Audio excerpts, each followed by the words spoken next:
The House will now have under consideration House Bill number 202. The gentleman from District 21. Good Speaker, thank you. I'd ask unanimous consent to dispense with further reading of House Bill 202. You've heard the request. Is there an objection? Hearing none, the gentleman has the floor to open the debate on House Bill 202.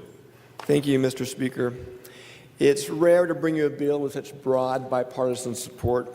We have Republican and Democratic co-sponsors on this. We have support from a wide variety of organizations as well, from the ACLU to the Idaho Freedom Foundation to the Institute for Justice. We work closely with the Idaho Prosecuting Attorneys Association and the Fraternal Order of Police to address their issues and have overcome or incorporated all of their concerns. We all want to fight hard in the war against drugs. We've had a good discussion here about that today. We want to break the back of those dealing this poison to our children. On the war on drugs that swept the nation in the 70s, criminal and civil asset forfeiture laws sprang up in states across the nation in an effort to pull the profits out of drug dealing. In the enthusiasm on this war on drugs, some of the civil asset forfeiture laws in Idaho and other states crossed the line of due process and even created perverse incentives for law enforcement. Over the past dozen years, you've no doubt seen articles from other states where the civil asset forfeiture laws have been abused.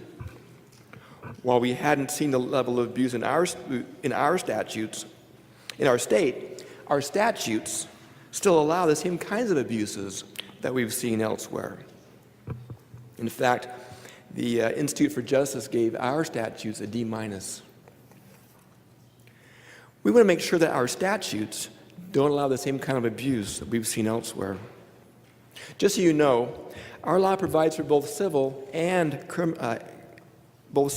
asset forfeiture as well as criminal asset forfeiture. With criminal asset forfeiture, there must be a criminal charge, and the level of proof is beyond reasonable doubt. And the court will appoint a defense attorney if necessary. But in civil asset forfeiture case, because it's civil, no criminal charge is required. The burden of proof is simply a preponderance of evidence. So we should be particularly careful in the civil forfeiture side. And so this bill, of course, addresses some of the issues in the civil asset forfeiture that we see in the statute here in the bill. Let's look quickly at some of those edits. We're told that law enforcement would seize a vehicle for drug trafficking and not for mere possession. And so you look on page 1, these edits allow seizures for trafficking offenses only. We're told that cash and other valuables are seized only when they're directly related and connected to the drug crime. This is appropriate to help pull the profit out of drug trafficking. But the current statute allows such items to be taken based only on their proximity to the crime. The edits on page 2, from or to and, requires a nexus between the asset taken and the crime. Let's turn to page 3. On line 17, there's a new word I learned called replevin.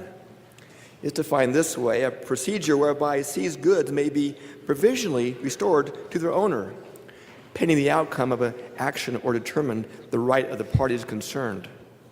Currently, there is no right to replevin. The first edit there on page 3 would allow replevin, and like a bond would, it would allow the asset, such as a car, to be temporarily returned to the owner.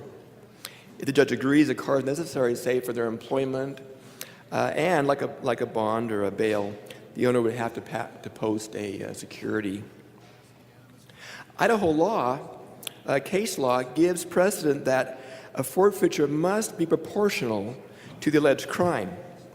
So the edits on page 3 and 4, the bottom of page 3 over to 4, require such proportionality. This text is taken right from Idaho Supreme Court case law.